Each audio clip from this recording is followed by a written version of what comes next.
Hi everyone, let us solve this example of power series. Okay, so in this example we have to prove that sine inverse x is equal to this one. So what will I do? I will start with one function. Okay, so here I am starting with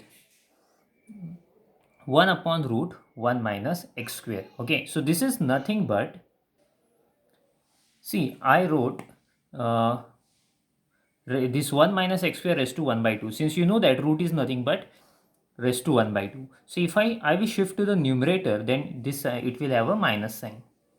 Okay, so now we have to expand this one. Okay, we have to expand this series, but for the expansion we have to use the corollary of binomial expansion. I have written that this corollary here. Okay, this is a corollary of binomial expansion. So in this corollary we expand 1 minus x raised to n in this way. So if you compare, instead of x we have x square, and at a place of n we have raised to minus 1 by 2. Okay, so I am going to write this here. This is equal to 1 minus n is our minus 1 by 2. Okay, minus 1 by 2, x is our x square, right? Okay, plus n means our minus 1 by 2, minus 1 by 2, n minus 1 means minus 1 by 2 minus 1 divided by 2 factorial.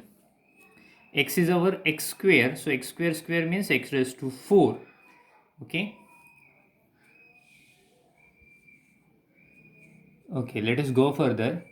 Now minus, see, we have alternating minus plus sign, minus plus minus plus, so that's why I wrote minus. N is minus 1 by 2, n minus 1 means minus 1 by 2 minus 1, minus 1 by 2 minus 2, and in denominator what we have, 3 factorial x cube, but x means our x square, so that's why here you will have x raised to 6 plus and so on, since there are alternating minus plus sign. Okay, I will remove it now. See, now what will I do? Let us solve it further. Okay, this is equal to, what will happen, minus minus plus, so 1 plus 1 by 2 x square. Here let us solve minus 1 by 2, minus 1 by 2 minus 1, that means you will have minus 3 by 2 divided by 2 factorial x raised to 4. Here minus 1 by 2, minus 1 by 2 minus 1, minus 3 by 2, minus 1 by 2 minus 2, minus 5 by 2. Okay, divided by what? Divided by 3 factorial x raised to 6 plus and so on. Okay, now what will I do? I will go further. Okay, so this is equal to 1 plus x square 1 by 2 x square. Okay, I am copying the same. Here minus minus plus, so 1 by 2, 3 by 2 divided by 2 factorial x raised to 4. Here minus, how many times we get minus? 1, 2, 3, 4. 4 times we get a minus. So that's why it is plus 1 by 2, 3 by 2, 5 by 2 divided by what? 3 factorial x raised to 6 and so on. This is equal to 1 plus, I am rewriting the same, okay, x square plus, but small changes I will do, 1 by 2, 3 by 2, x raised to 4 by 2 factorial. I am simply taking 2 factorial on this side. Plus here 1 by 2, 3 by 2, 5 by 2, x raised to 6 upon 3 factorial. Will you guess the next term?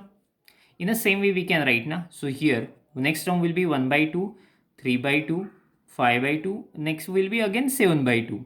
And it will be x raised to 8 by 4 factorial. Getting the point now, since powers are square, raised to 4, raised to 6. So obviously next will be x raised to 8. Okay. So this is equal to, okay. So 1 plus 1 by 2 x square. We can take a product here, 1 into 3. 2 into 2, right? Product of numerator and product of denominator. Here product of numerator 1 into 3 into 5. Product of denominator 2 into 2 into 2. X raised to 6 upon 3 factorial. 1 into 3 into 5 into 7. 2 into 2 into 2 into 2. X raised to 8 upon 4 factorial. That means, can I write 1 into 2 into 3 into 4? Here also 3 factorial means we can write 1 into 2 into 3. 2 factorial means what can we write? 1 into 2. So what I want to say, see I will write here 1 plus 1 by 2 x square plus 1 into 3. See what will happen here? 2 into 1, 2. 2 into 2, 4. X raised to 4. Okay, so that means I am writing the same numerator but I am making small changes in denominator. 1 into 3 into 5. 2 into 1, 2. That means first into first. Second into second, 2 into 2, 4. 2 into 3, 6. X raised to 6. Numerator will be same. In denominator, 2 into 1, 2. 2 into 2, 4. 2 into 3, 6. 2 into 4, 8. X raised to 8. Plus and so on. Getting? So I can write the same thing in terms of series, no? Series will be summation n running from 0 to infinity. I am starting with 0 since first term is 1. See, if you observe the numerator 1, 3, 5, that means we take odd numbers 1, 3, 5, 7. We'll go up to 2n minus 1 since we are considering odd numbers. And in denominator, what is happening? We consider all even numbers. So 2 into 4 into 6 into 8. And we will go up to 2n. And here, if you think the power of x, that is also even 2, 4, 6. So obviously it is 2n. So this is the series we have got. This is series of what? 1 upon root 1 minus x square. This was our left hand side. So we got a series. Okay. Okay. So now I am interested in finding radius of convergence. Okay. So I will rewrite the same series on the next page. So now I wrote the same series here. Okay. So now see what I am going to do. What will I do here? I'm going to find radius of convergence, but for that I need to write Cn first. What is Cn here? Cn means the multiple of x raised to n. So whatever we have got, that is our Cn. 1 into 3 into 5 into 7 and so on, 2n minus 1. 2 into 4 into 6 into 8, 2n.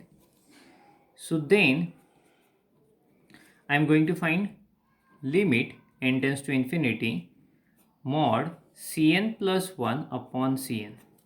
So this is equal to limit n tends to infinity.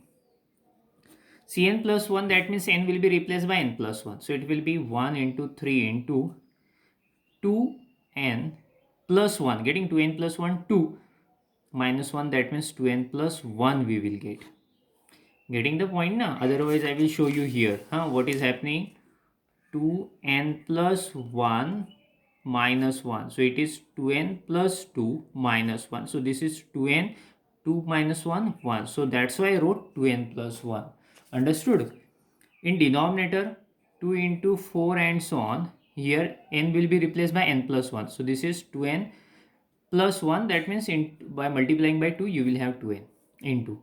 Here Cn we have to write in denominator. Instead of that I will take reciprocal of it. 2 into 4. That means denominator will be written at numerator and numerator will be written at denominator. Okay, so 2n minus 1.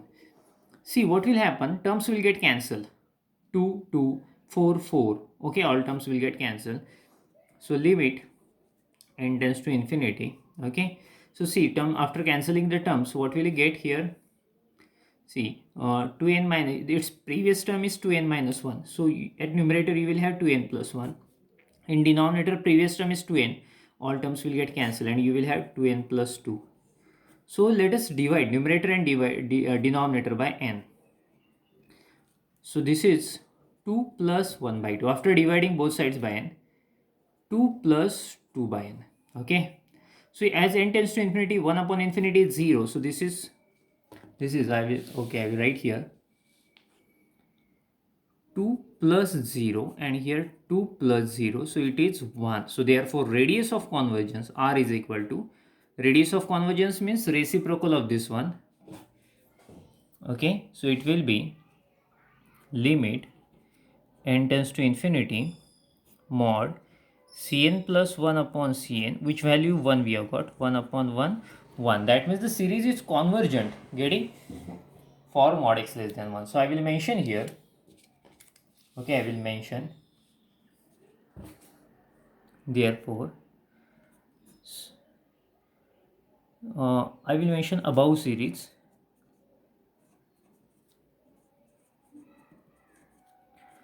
converges absolutely for mod x less than 1. So now what will I do? I will integrate term by term. Okay, integrating. So we will integrate term by term on closed interval 0 I. What is y? Y can be anything whose mod is less than 1. So our condition is mod x less than 1. Okay, so let us integrate. So we are integrating left hand side. Similarly, we are integrating right hand side also. Okay. See, if you think about left hand side, what is integration of this one? Do you know? Its integration is sine inverse x. So limit 0 to y. Okay, so when you think about integration of this one, what will happen? See, all these are constants. They will come outside and we have to take integration of x raised to 2n. Integration of x raised to 2n is x raised to 2n plus 1 by 2n plus 1. I wrote the limit 0 to y.